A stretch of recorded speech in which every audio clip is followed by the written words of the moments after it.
Coronation Street's Will Driscoll accuses Bethany of touching him inappropriately this week, after she attempts to relate to him with her own experience of grooming. Could his allegation have huge consequences for both him and Bethany? After his dad breaks the news to him that the police have released Megan on bail, nervous Will admits to Tim that he's constantly looking over his shoulder, and can't relax for fear that Megan will come after him. But the Driscolls soon have more cause for concern when a phone call from the school reveals that he hasn't turned up for an important day. Will's teacher informs panicked Ben that his son was a no-show for his PE exam, says our Weatherfield insider. Will loves his sport, so this is yet another sign to the Driscolls that he's seriously struggling in the wake of Megan's grooming. He could be dealing with some complex trauma surrounding school and athletics, since that's where the relationship began. He has a long road to recovery ahead of him. As the Driscolls search for their missing boy, it's Bethany who comes across anxious while looking glum in the precinct park. Joining the lonely teenager on a bench, Bethany bravely opens up about her own experience of being groomed, but as she reaches out and touches Will's hand in a gesture of kindness, he explodes with rage and accuses her of inappropriate behavior. Will has already found someone who understands what he's been through in Tim, notes our source. Bethany thinks that telling him about how she was exploited by her older boyfriend Nathan as a teen will provide more support, but it doesn't go to plan. Traumatized Will gets totally the wrong end of the stick and blows up at baffled Bethany. His accusation could have serious consequences if it's taken any further. Will isn't the only child in the Driscoll family causing trouble this week either. When Ben tries to book a fun family holiday to his loved ones together and take their minds off their hardships, his plans are ground to a halt when little Susie creates some drama. Susie is no wallflower, but she takes her fierce loyalty to the family a little bit too far and ends up causing more issues for them, reveals our insider. The Driscolls deserve a break, but it doesn't look as though they're going to get it with more drama popping up around every corner. With the Driscoll family's burdens becoming almost too much to bear, can the clan find a way to pull together? Or is this just the beginning of their ordeal, now that evil Megan is roaming the streets once again? Bethany Platt thought she had already seen the worst Weatherfield could throw at her. After everything she had endured in recent years, she believed she had built a kind of emotional armor. But nothing prepared her for the situation she was about to walk into, one that would drag her straight into a nightmare involving suspicion, betrayal, and a harrowing case surrounding Will. It began on an ordinary morning in Weatherfield, the kind where the cobbles looked deceptively calm. In the corner shop, whispers were already circulating. By the time Bethany stepped into the cafe, she could feel it, the subtle shift in atmosphere that always meant trouble in Coronation Street was brewing again. "Have you heard?" Sarah asked quietly, barely looking up from her phone. Bethany frowned. "Heard what?" Sarah hesitated, then slid the phone across the table. On the screen was a headline, "Police investigating incident linked to Will," Bethany Platt questioned. Bethany's stomach dropped. Will. Just the name brought everything rushing back. The confusion, the concern, the moments she had tried to help when something clearly wasn't right. She had only tried to do what anyone decent would do. But Weatherfield rarely saw things in simple terms. "I didn't do anything," Bethany said quickly, her voice sharper than she intended. "I helped him." But even as she said it, she felt the weight of doubt pressing in from every direction. The situation with Will had started weeks earlier. He had appeared vulnerable, too quiet, too withdrawn, flinching at small things that others ignored. Bethany had noticed first. She always did. Maybe it came from her experience as a journalist, or maybe from her own history of surviving chaos. Either way, she couldn't ignore him. At first, she had just checked in. Small conversations. Gentle questions. But gradually, Will began to open up in fragments. He mentioned arguments at home, strange incidents he couldn't explain, and a growing fear that something was wrong but no one would believe him. Bethany tried to help him get support. She even spoke to a few people informally, asking for advice without naming names. That was where things started to unravel. Because now, someone had twisted her involvement into something far more sinister. By midday, Bethany was sitting in a cold interview room at the police station. The fluorescent light above buzzed faintly, making everything feel unreal. Across from her sat D.S. Swain, calm, composed, and unreadable.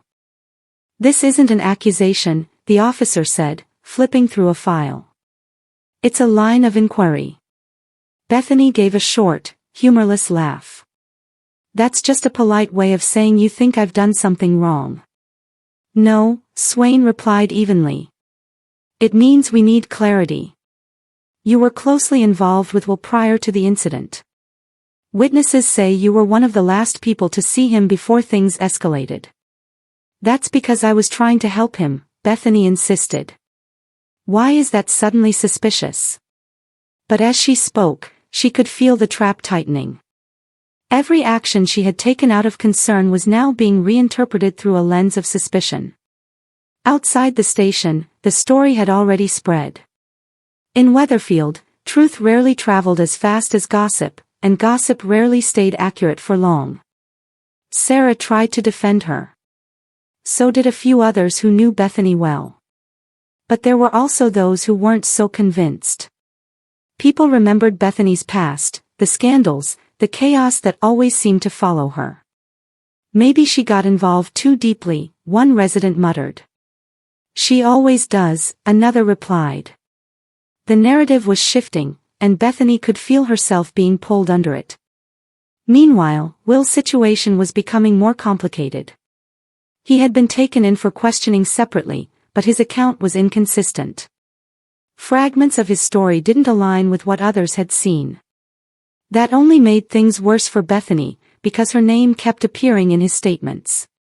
"She told me to trust her," Will reportedly said. "She said she was the only one who could help." That was true, but not in the way it sounded. Bethany hadn't manipulated him. She had reassured him. But in the hands of suspicion, reassurance became influence, and concern became interference. Later that evening, Bethany sat alone in her flat, staring at the wall.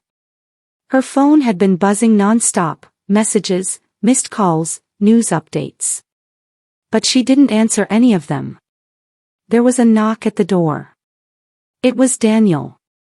He didn't say anything at first. He just looked at her, trying to read her face. "You need to tell me everything," he said finally. "I already did," Bethany replied tiredly. "Then why does it look like this is getting worse?" That question hung in the air between them. Bethany looked away. "Because it's not about what I did. It's about what they think I did." The next morning brought another twist. New evidence had emerged, something from a phone record that suggested Bethany had contacted someone connected to Will's case shortly before the incident escalated. But what the police didn't yet understand was that the message had been taken out of context. It wasn't a secret instruction or manipulation. It was a plea for advice. Bethany had been trying to do the right thing, but the timing made her look guilty. And in Weatherfield, timing was everything. As pressure mounted, Bethany found herself increasingly isolated. Even those who believed her were unsure how to defend her against growing suspicion. Meanwhile, Will's condition deteriorated emotionally, making it harder to separate fact from confusion. Bethany wanted to speak to him directly, but she was advised not to. That distance only deepened the misunderstanding. "You've got to stop trying to fix this on your own," Sarah warned her. "Everything you touch is being misread." "I can't just do nothing," Bethany snapped. "He needs help. And now you might need it too." The turning point came unexpectedly. A recording surfaced, one that captured part of Bethany's conversation with Will. But it didn't show manipulation. Instead, it showed something else entirely: concern. She was urging him to speak to professionals, to get support, to stop isolating himself. The recording didn't clear her completely, but it changed the tone. For the first time, D.S. Swain began to reconsider the direction of the investigation. Still, Weatherfield wasn't quick to forgive or forget. As Bethany walked through the street later that day, she felt the stares again. Some softened. Others remained hard. She knew that even if she was cleared, something would linger. Because in Coronation Street, stories rarely ended neatly. They evolved, twisted, and left echoes behind. Will's situation remained unresolved, and Bethany's involvement continued to be reviewed. But one thing had become clear: she wasn't the villain of the story. She was simply someone who had tried to help and been pulled into something far more complicated than she ever understood. And as she stood outside the cafe once again, watching life in Weatherfield continue as if nothing had changed, Bethany realized the hardest part wasn't being accused. It was knowing that in a place like this, innocence didn't always guarantee understanding. Thanks for watching. Don't forget to like, comment, and subscribe to Crown ST.